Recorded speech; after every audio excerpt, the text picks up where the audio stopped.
Hey everyone, welcome back to my YouTube channel. If you are new here, my name is Anna. I am a portrait photographer in the Chicagoland area, and today we're actually going to be talking about boudoir photography. For those that don't know, boudoir photography is typically photos that a partner takes of themselves in lingerie or something that's a little more risque and sexy for their partner for their wedding. But that doesn't necessarily mean that it is strictly for weddings. It is mostly for a way to empower the person to feel confident in their body.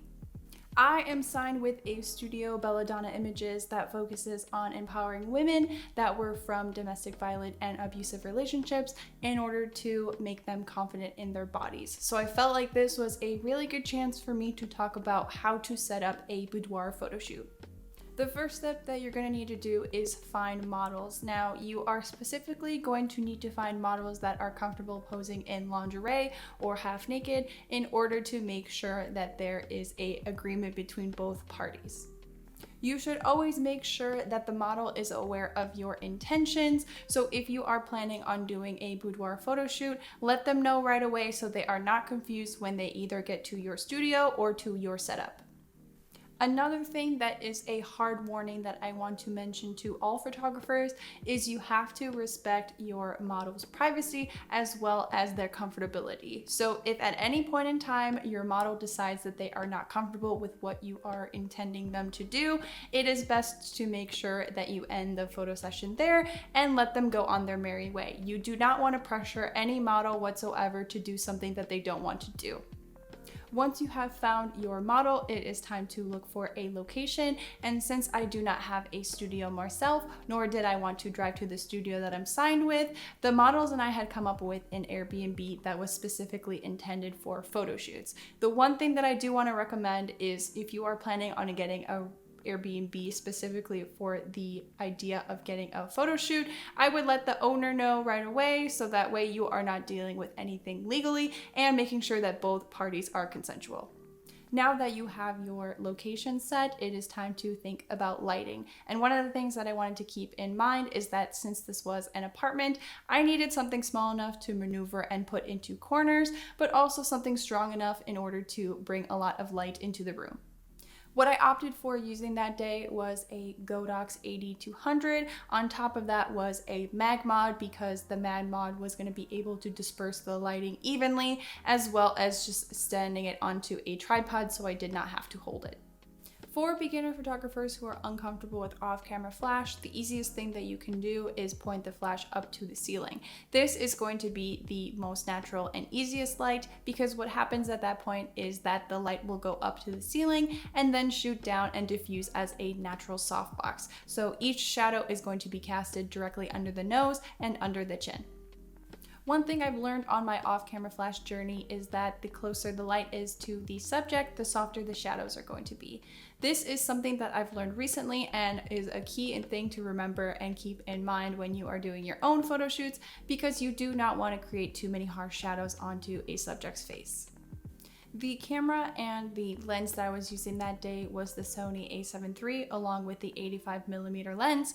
So my intentions were very clear in regards to making sure that most of the shots were not going to be full body and be portraits. So if you are planning on using a lens similar to an 85 or 50mm, you're going to want to make sure that your light is as close as possible in order to create those soft shadows. Obviously, if you are planning on using a zoom lens or a wider lens than an 85 or 50mm, you're going to have to adjust appropriately. A very key thing that you want to remember is to always ask for permission when you are about to adjust something on a model. If a hair is out of place or a bra strap is twisted, you want to make sure that you're asking beforehand because you want to have a level of respect between you and the model. If you are a model doing this type of photo shoot, it is completely okay for you to bring someone else with you in case you feel a little uncomfortable. I've heard from other models that they were doing a photo shoot with a photographer and asked for permission to bring someone else with them, and the photographer refused and said that it would distract them from taking photos. This is a major red flag, and make sure that you always feel comfortable and always feel safe when you are heading out to a shoot. The last tip that I have for you is that props are going to be a fun addition to this type of photo shoot. Janai was one of the models that had a lot of creative ideas in regards to using the props in the room. One of the rooms specifically had these blue curtains and had this lamp that had some yellow feathers. So she decided to move around and play with them, which also adds an element and makes it more comfortable in regards to figuring out different types of poses. Justine and I had set on creating a vintage type look for her type of shoot, so you want to make sure that you have a lot of vintage elements. So maybe use a cigarette as a prop and even use a cigarette holder.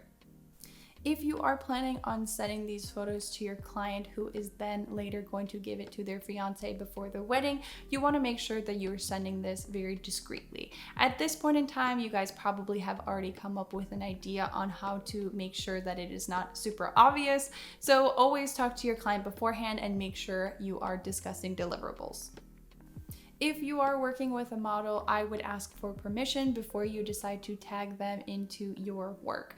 You want to make sure that they are completely comfortable with this, so this would be something that you should also mention before the shoot happens. And that concludes the end of this video. If you like this video, don't forget to like, comment, and subscribe, and hit the notification button to get notified every single time I post a new video.